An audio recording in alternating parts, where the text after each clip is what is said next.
thanks for joining me today for a new Studio Monday video. I want to share this look at freezer paper. Have any of you ever used freezer paper before? This is a really handy tool that I find helpful in not only just crafting, but it's also helpful to other people also, including quilting, and if you know the name, freezer paper.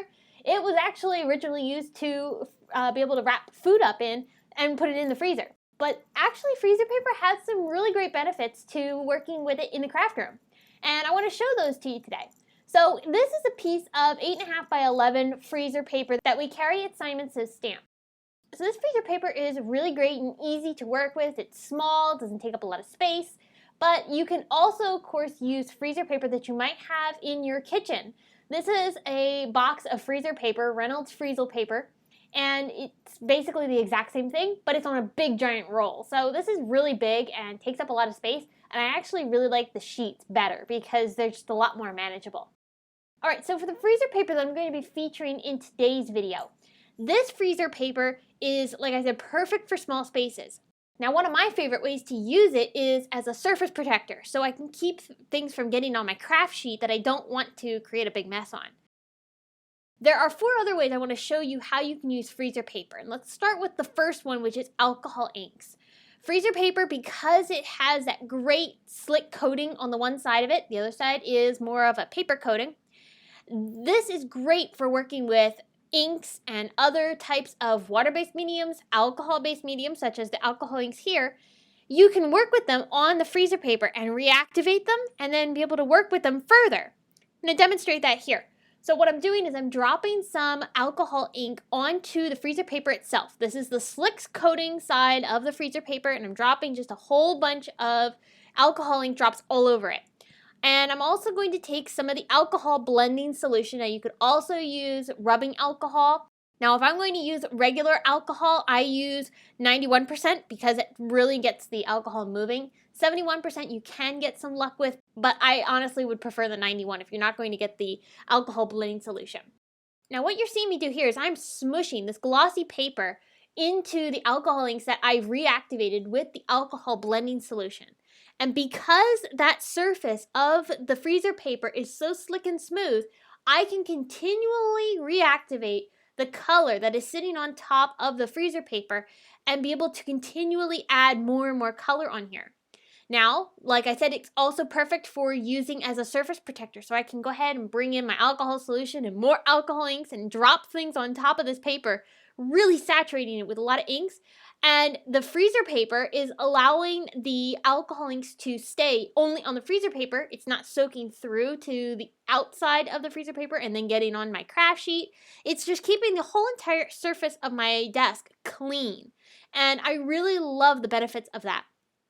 Now, like I said, this is able to be reactivated. These alcohol inks are able to be reactivated because they're sitting on that freezer paper. So you're seeing me let some of this alcohol ink drip onto the paper. Now, normally you might just think, oh, we'll just throw that away. But no, you can reactivate this off of the freezer paper. Just bring in a little bit more of the blending solution and you'll get a lighter version of that color on your paper. And I can continually reactivate this over and over and over again, basically using up every drop of ink that's on top of there, adding more, taking more off, and you're just really working on top of this paper and it's not losing any of its durability. It's still keeping all of the ink only on that surface of the paper. It's not soaking through it all. You're just getting a lot of really great use out of this paper. So freezer paper is an absolute must-have when working with alcohol inks because it's really great for being able to get beautiful alcohol ink results like alcohol ink smushing really easily, and you're not having a big mess left over. You can just simply toss the freezer paper or clean it off and save it for later. Alright, another great way to be able to use freezer paper in kind of a similar concept is with distress inks. Distress inks are a water-based medium, and on this freezer paper it's non-porous, so the inks are just going to be sitting on top of here. It's very similar to a craft sheet. And so I can go ahead and put a bunch of this distress ink on top of the freezer paper, spritz it with a little bit of water to get it reactivated. And when you're doing the ink smushing technique, you'll notice when the ink droplets start to bead up like this, That's when you know the ink is saturated enough to start smushing with, and you can either add more water to get a more watery effect, or you'll get these great splatters like I have here. If I take this piece of paper and lay it into these droplets, you see we get this really great splatter effect. So freezer paper is great for being able to do ink smushing, and you can get a lot of really great results with this. So I'm taking that same exact sheet of freezer paper, I've cleaned it off, and now I'm adding another color of distress ink on top of it. And I'm going to repeat that step on these backgrounds that I'm creating here. And the freezer paper is holding up beautifully with all of that water that's sitting on there. It's not saturating the paper because, like I said, it's non-porous. So you're getting a really great surface to be able to work on, and you're getting a really great ink smushing palette at the same time. Now I will mention that all of the projects that you're seeing me create in this video, I will have tutorials on all of these things coming up really soon with some projects featuring some Simon Says Stamp products. The only reason I didn't show you what I was doing here and talk about the processes that I'm using to create these different backgrounds that you're seeing here is because this video is teaching you about freezer paper, and if I tried to include everything in here, it would be an extremely long video. So stay tuned for my blog. You'll be able to see tutorials on all of these projects later on. Okay, so now, like I said, this is great for also protecting your work surface. So here I've got a background that I did some ink smushing with, and I took a little bit of watercolors and I splattered that, and because the freezer paper was underneath of my paper, it caught all of the watercolor that was sitting on top of the paper, and I could easily wipe it up and clean it off, and I could reuse that sheet then afterwards, but it also saved my craft mat from getting really messy with a bunch of watercolors. It's a much easier surface to clean than the craft mat. So again, for distress ink smushing, very similar to the alcohol ink smushing, we get some really great results, and it's a great surface to work on. Now, again with distress inks, but you can also do this with other types of watercolors as well, you can use this as a palette. And it's really handy because it's white, so you're able to see the true colors of whatever type of watercolor you have put down here. Now you can use a water-based ink pad like these distress inks, you could use zig markers, you could even use tube watercolors and squirt them out onto the palette. It doesn't really matter what type of watercolor you want to use. Either way, the freezer paper is perfect for using as a palette because you've got that nice slick surface, the water isn't going to seep into the paper, and you've got the true color showing up on this piece of paper as well.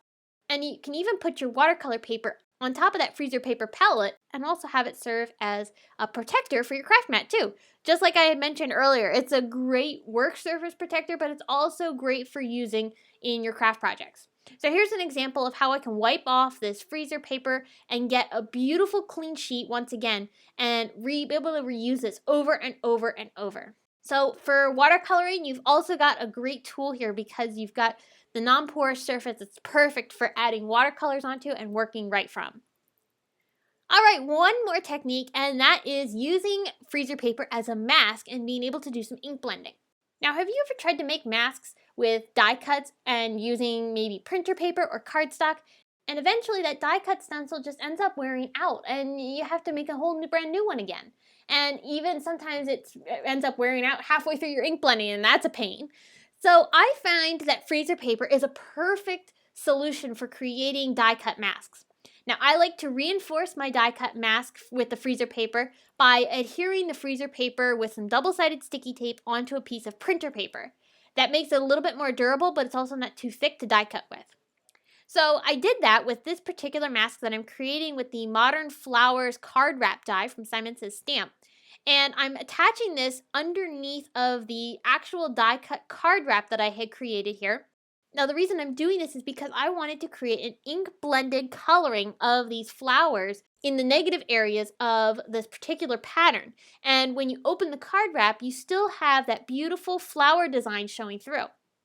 So I reapplied the stencil design that I created with the freezer paper, and I attached it down and masked off the rest of the areas so that I don't get ink on the rest of my card, and I began to ink blend. Now here I'm using some shimmer inks from Delicata. These are really beautiful pigment inks and also really blend nicely, and I'm using an ink dauber to go ahead and apply these down. Now this mask is, like I said, made from freezer paper, and it holds up so beautifully, and you get beautiful clean results every time. So you can see this beautiful ink blended design we have now underneath of our die cut piece. Now you could do this, you don't have to put a die cut piece on top of it, But the concept of doing ink blending with the freezer paper masks is so handy, and this mask will last you quite a while.